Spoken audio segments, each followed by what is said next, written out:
हम तो बात ही नहीं कर रहे, क्यों भड़क रहे हैं? आपको याद है उत्तर प्रदेश की विधानसभा में एक माननीय मुख्यमंत्री जी एक दिन खड़े होकर भाषण दे रहे थे और गोमती नगर में जब पानी भरा था तो वहाँ पे कुछ छेड़खानी की बात हुई थी, तो उस पर बात उन्होंने लिस्ट लेके खड़े हुए थे।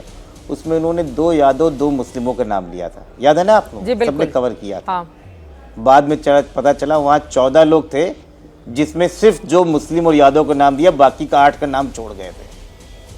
वहीं से समझ में आता है कि भारतीय जनता पार्टी राजनीति क्या करना चाहती है। 128 लोगों की FIR हुई, लेकिन यहां बैठ के भारतीय जनता पार्टी 2 यादवों की बात कर रहे हैं। मैं कहता हूं कि यादव हैं तो क्या आप छोड़ देंगे? लेकिन ठाकुर है तो आप छोड़ रहे हैं ना, ये तो दिख रहा है, ये तो दिख रहा है ना।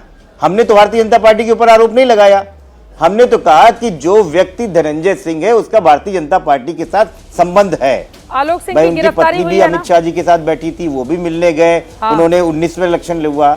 अरे शुभम जायसवाल मेन आदमी है ना, उसकी गिरफ्तारी नहीं हुई ना। किंग पिंग बैठा हुआ है, 1000 करोड़ की इतनी औकात उनकी नहीं है कि वो कर पाएंगे। हाँ। इसके पीछे कई राजनीतिक लोग हैं, कई राजनीतिक लोग हैं।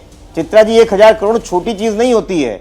यहाँ आम आदमी 1 करोड़ रुपए नहीं देख पाता है, 1000 करोड़ का अवैध बिजनेस चल रहा है और लोग ये कह रहे हैं कि बांग्लादेश में इसका जो है नेटवर्क है। इसका मतलब ये मनी लॉन्ड्रिंग का बड़ा काम चल रहा है उत्तर प्रदेश में। तो भारतीय जनता पार्टी की सरकार क्यों रुकी हुई है?